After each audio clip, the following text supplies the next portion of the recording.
TopMedTalk. Well, hello and welcome. We are TopMedTalk. It's the American Society of Anesthesiologists annual meeting here in San Diego. There we go. Monty is joining us, Professor Monty Mythen from the University College London.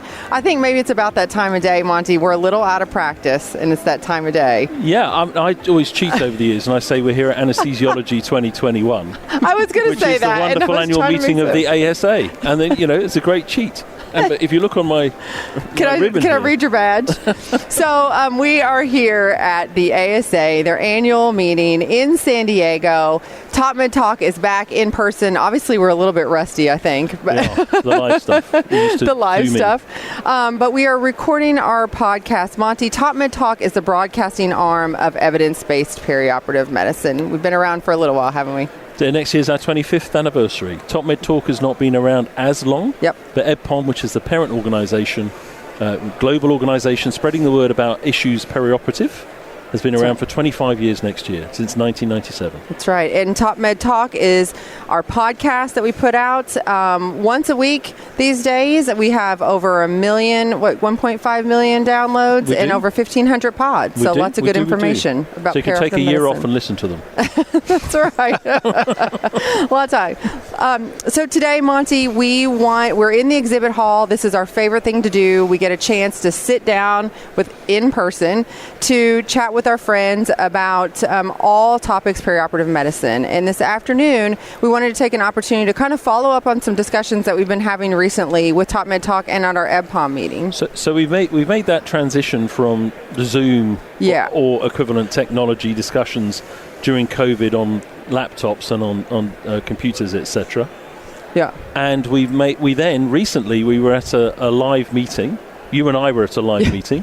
And we were able to bring two guests in. We were in Ireland, a live meeting. We brought two guests in that we'll meet in a second with them on Zoom. Yeah. Now this is the amazing experience where here we are as 3D. 4 actual people looking at each other, smiling at each other, about to have a real conversation. That's right. And we are going to be talking about rescue antiemetics, novel therapies. And so without further ado, I want to introduce our guest. We have Tricia Meyer, who is with Texas A&M College of Medicine. And we have Dru Riddle, who's a CRNA and associate professor of professional practice and director of clinical education at TCU, or Texas Christian University.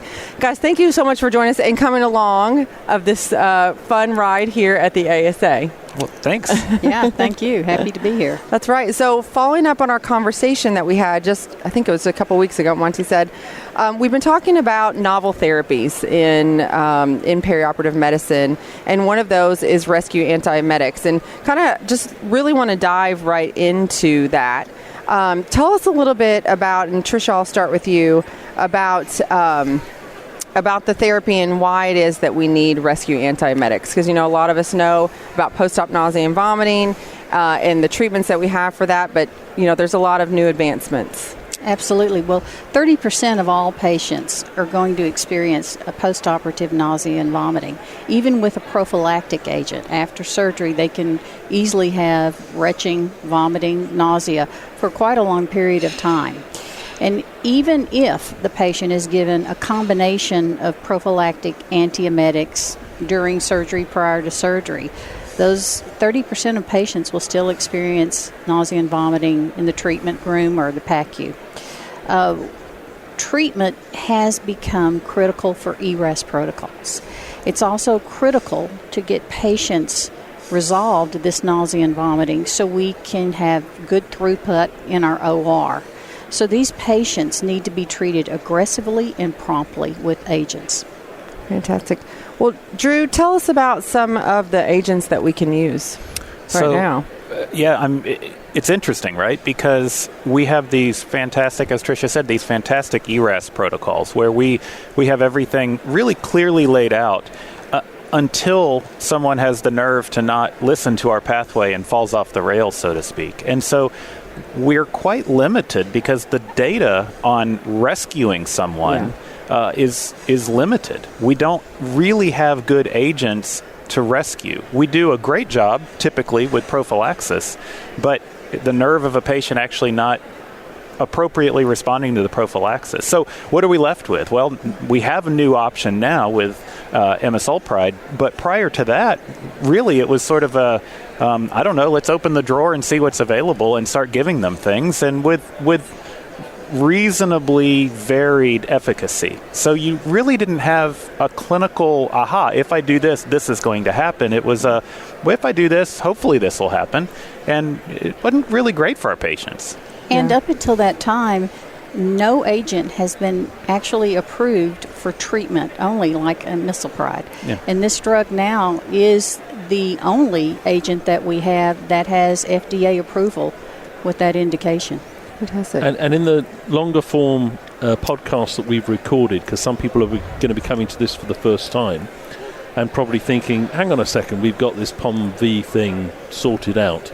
In the longer form conversations we put together in a mini-series, we go into the fact that we're specifically talking here, I know we've just gone over this, when our traditional attempts to prevent PharmD have failed. Yeah. Right.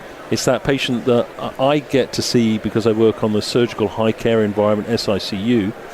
My colleagues might think it was all okay because they were okay when they rolled out a PACU. Right. But it's that grey patient with the vomit bowl, day 2, day 3.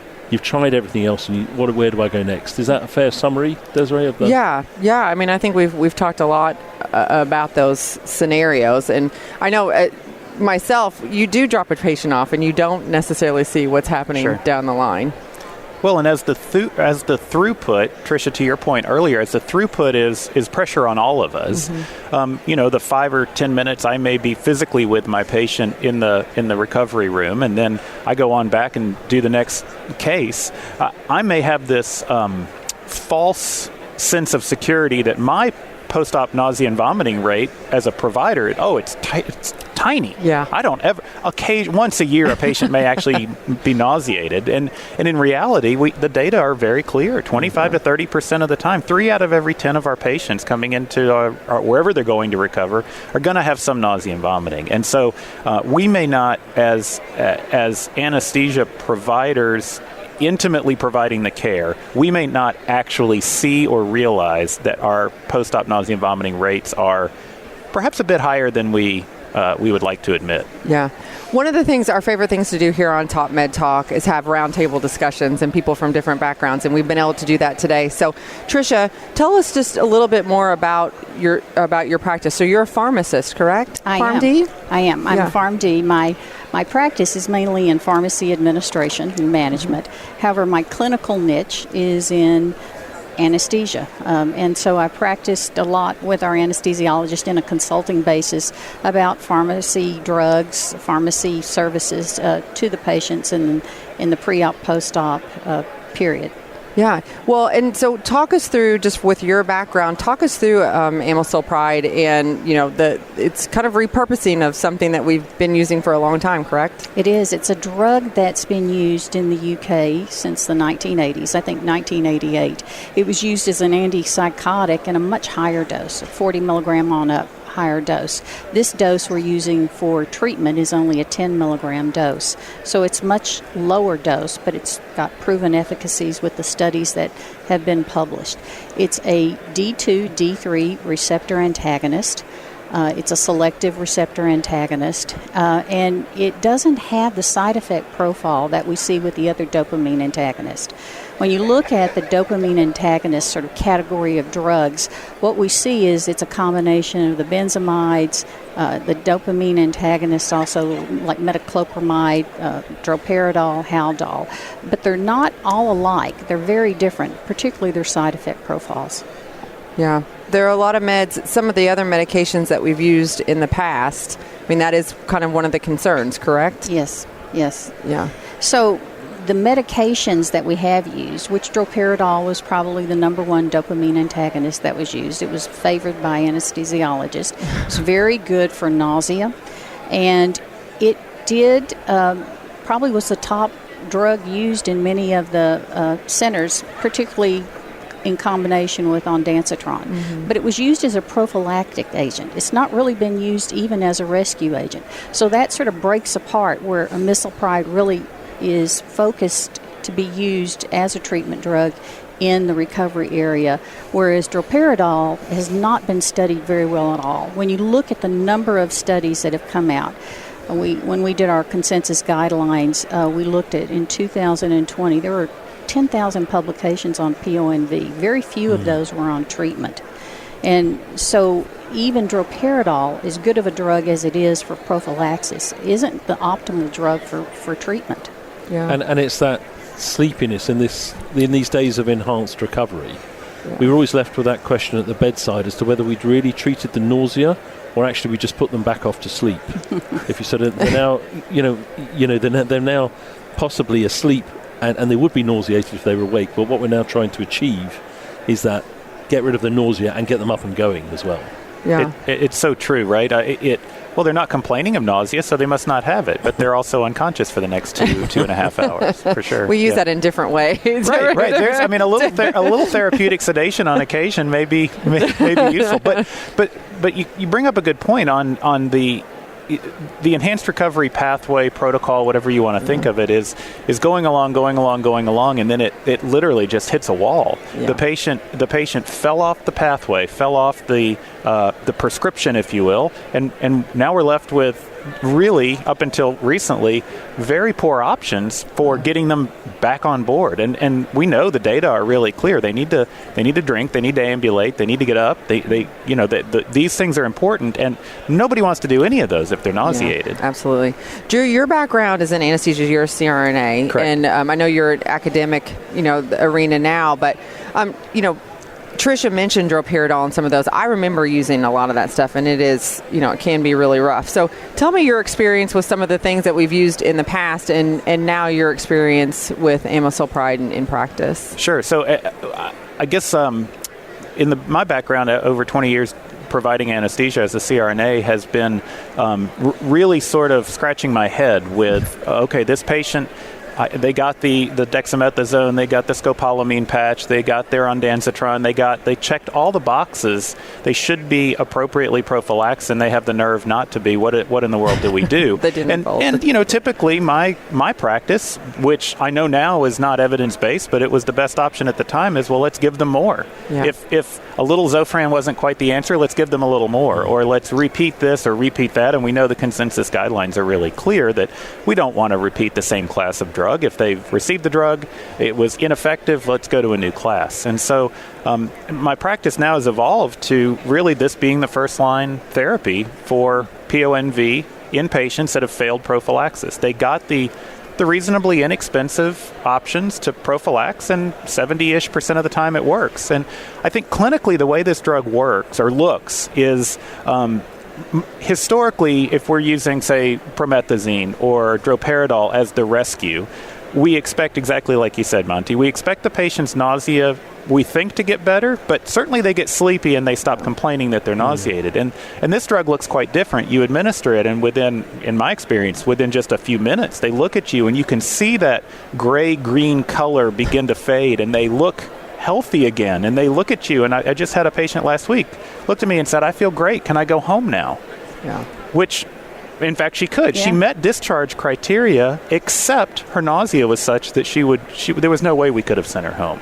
Yeah. So it really has changed the face of what nausea and vomiting treatment looks like. And those of us who have been around a while, it's amazing we're still talking about nausea and vomiting as a problem. You'd think we'd have this all sorted out by now, but here we are. It's 2021, and we're still having a conversation because it's such a complex disease state in the post-operative setting. And so this is a great option now for something non-sedating, very low side effect profile, and the throughput is incredible. Yeah. To have a dopamine antiemetic that has such a clean side effect profile, unlike the others, unlike the promethazine that we have the tissue damage, the QT prolongation that we have with the Haldol and the Droparadol, even the EPS was not seen with amisulpride, and it is by far a dopamine antagonist with probably the best side effect profile I've ever seen. Yeah, it's a really good point, because typically you hear dopamine antagonists and we think of all the things that come with that FDA baggage. boxed warnings. Absolutely, Yeah. black box warnings, or the other indication for dopamine antagonism, which is not necessarily for PONV treatment or prophylaxis, but in the psychiatry world, and we know what those side effects look like in those patients. So it has this sort of stigma initially of, oh my gosh, I don't know that I want to expose my patient to that. But the reality is that at the doses and the chemical structure of the drug, we're not seeing it. So even if we have a patient who's a high risk for PONV, has all four factors, is 80% likely to have PONV, I mean, you can use this great regimen of ondansetron, dexamethasone, or scopolamine and save that dopamine antagonist with low side effect profile in case there is breakthrough nausea and vomiting. Yeah. And with someone at high risk, it's likely that they're going to come through and have that breakthrough nausea and vomiting. I'm sorry. So I was going to say, because when people are going to start to look up amisulpride now, and as you say, they'll find the literature that related to its use that you referred to as an antipsychotic or an anti-schizophrenia type of drug, and therefore they're at risk of getting down a rabbit hole of saying there's these side effect profiles. But this is a reprofiled drug, which you referred to earlier. Repurposed, yeah. Repurposed as opposed to reprofiled. Excuse my poor use of language there. And therefore it's given at a very different dose, isn't it? Yes, yes. Much, much less. 10 milligrams versus, I think they started with the antipsychotics at 40, but it's gone higher, up to 80 and even higher, I think. And therefore we've all gone into the habit of using generic terms for the drugs, but I think it's very reasonable under these circumstances to give it its trade name, so when people look up, they can distinguish between the two. What is that? Buremesis. Buremesis. Buremesis. Mm-hmm. Yeah. So, it's a good point, right? And if anyone's using one of these literature scrub, I have one that it pings certain, if this keyword is mentioned in publications, and I get one or two a day on amisulpride or amisulpride, and it inevitably is related to its continued use as a anti-schizophrenic or antipsychotic. And so, don't go down that rabbit hole. There are two. While chemically it's the same drug, there's two totally different doses and totally different indications and reasons to use it. But the nice thing about that is, as a pharmacist, I mentioned before, I like repurposed drugs because they've been used in a large number of patients. And so you can be better assured of the safety profile. You know how we've all been so surprised when a new drug's come on the market, it's been approved by FDA, the studies didn't show the side effects, and suddenly when it got in the general population, the drug was pulled because of some really dramatic side effects. That won't be a worry with this drug. Yeah, it's a good point. And someone, when you use a novel therapeutic, is it novel in the sense of a repurposed old drug that's now for a new reason, or is it repurposed? I mean, is it not repurposed? Is it created in the lab 2 or 3 or 5 years ago, and we really haven't exposed it to a lot of people? And there's been hundreds of thousands of patients that have received this chemical. So we do have, you're right, we do have a really strong safety profile. Yeah. Can we, Desiree, if we could for a second, can we go back to the guidelines? Because I think the latest guidelines came out around the time that we were hit with the global pandemic of COVID-19, which I'm not sure that many people noticed they came out. Can you remind us again about when they came out and where we can find them? It's the 2020 consensus guidelines for the management of PONV, and this is our fourth iteration of that publication. It's actually the most cited article in anesthesia and analgesia.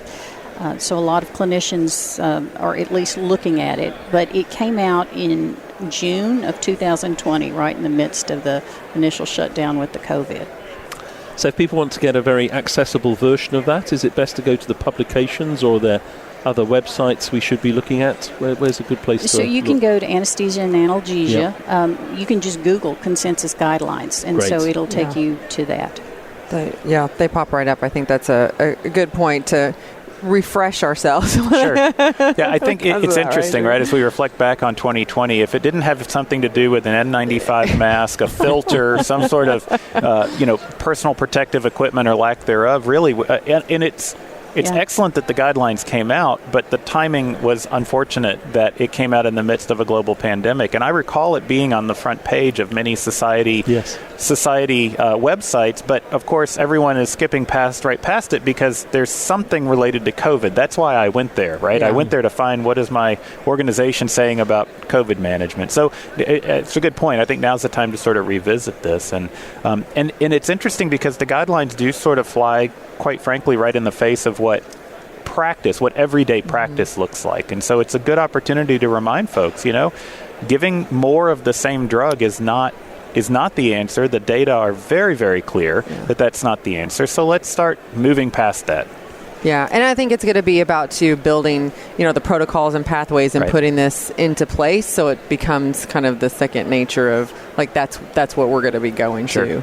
Yeah, once you cover that receptor site, you don't need to go back to that receptor site for at least 6 hours. Yeah. So if our clinicians can just remember some of the different classes of drugs and try to manage with individual one from each class when you're doing combination therapy. Right, absolutely. Yeah. We have I know personally, a lot of people redosing and you're like, okay, time to move on. Let's move on. Saline has been found to be better than redosing the 5-HT3s over and over.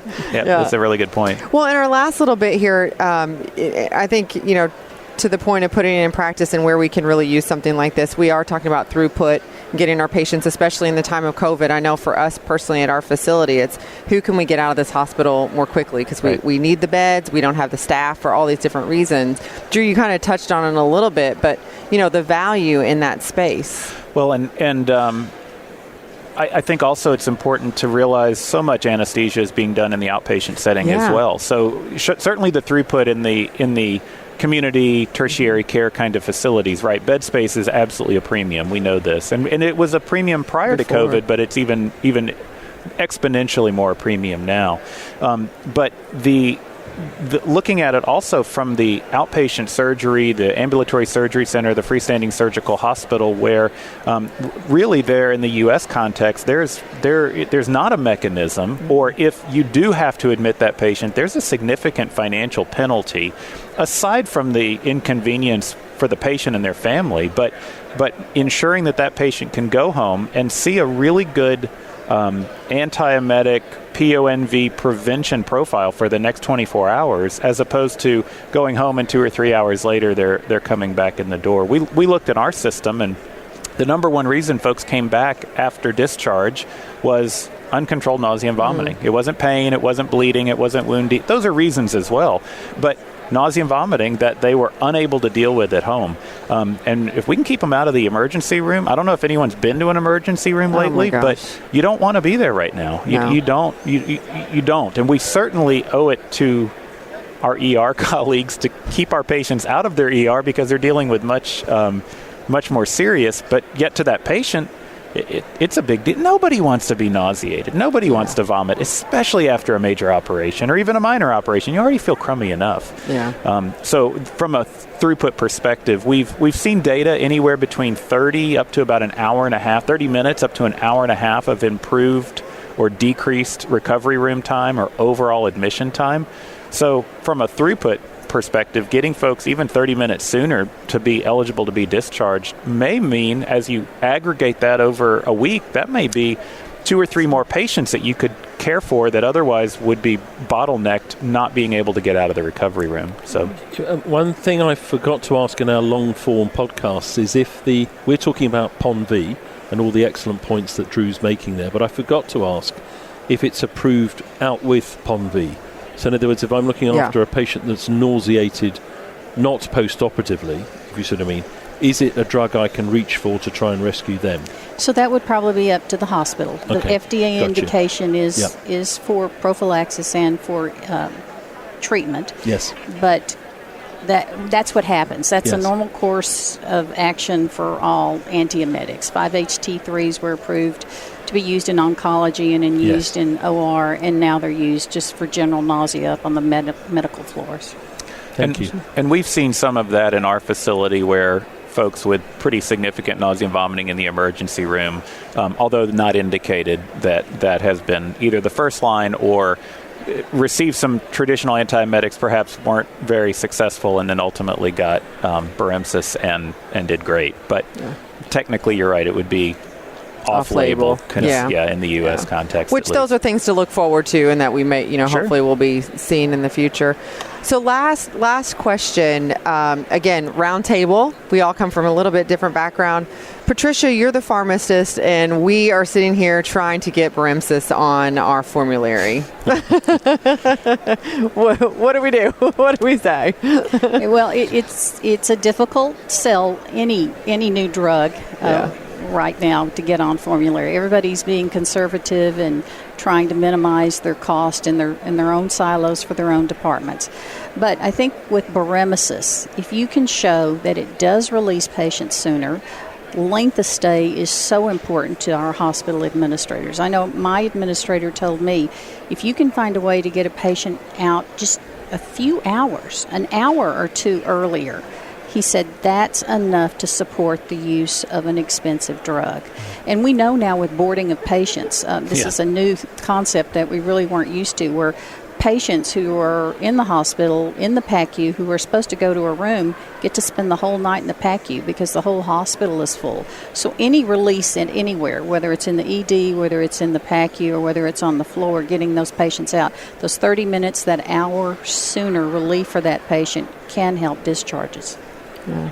And I think one thing also to mention is, as you think about those formulary and P&T conversations, is ideally we are using evidence already to prophylax our patients. If we're scoring them, risk stratifying them, and making evidence-informed decisions about our antiemetic therapies, the statistics tell us we should only be giving this drug perhaps to 2 or 3 out of every 10 patients.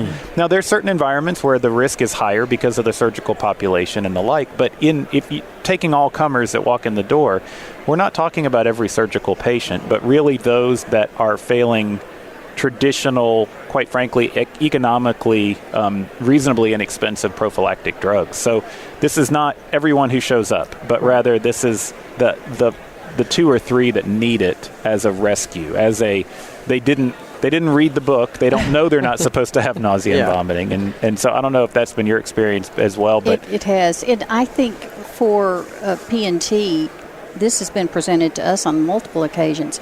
If we allow the physician to trial the drug for 3 months or 6 months, and for him to keep or her to keep their own data, I think with this drug, they're going to show, you give a patient Droparadol, you give a patient Buremesis, that you're going to see that quicker recovery and discharge time. So I think that's a good option for clinicians, physicians, anesthesiologists when you talk to pharmacy, is ask for that 6-month trial, and then you can present a paper, you can write a... Right. Yeah. You have that opportunity. Yeah. It's a great idea. So if I may, Desiree, just to remind people who aren't familiar, you're watching, if you're watching now on our education hub, if you go into the on-demand section, you'll find within that a lozenge there, the second one in, that talks about the editor's picks from our podcasts. Yep. And as you go into that, you'll see a mini-series we put together. Part 1 is why do we need to revisit PONV, novel PONV rescue therapy. But the 4-part series includes long-form interviews that go into this in greater detail. So for people who want to know more about what we've been referring to, please do go into that great resource. Yes. It's the podcast, so you can listen to them, in the car, on your journey, your commute. Not while you're at work. Well, in your not breaks. not in the OR per se, if that's where you are. But that's a great point, Monty. Thank you so much. And you can always find that information on TopMedTalk.com.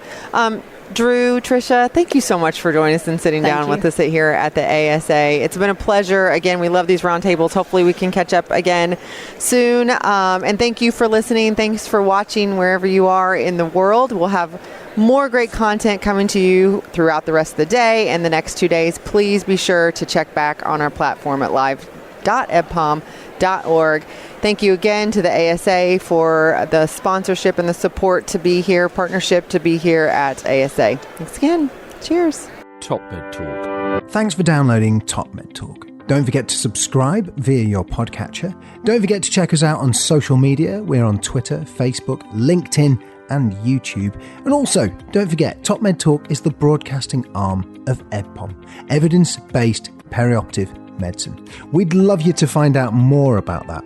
If you check out edpom.org, you can find low prices on some of the conferences we're organising around the world. Many of them are virtual and don't even involve you leaving your own home. Check out edpom.org now.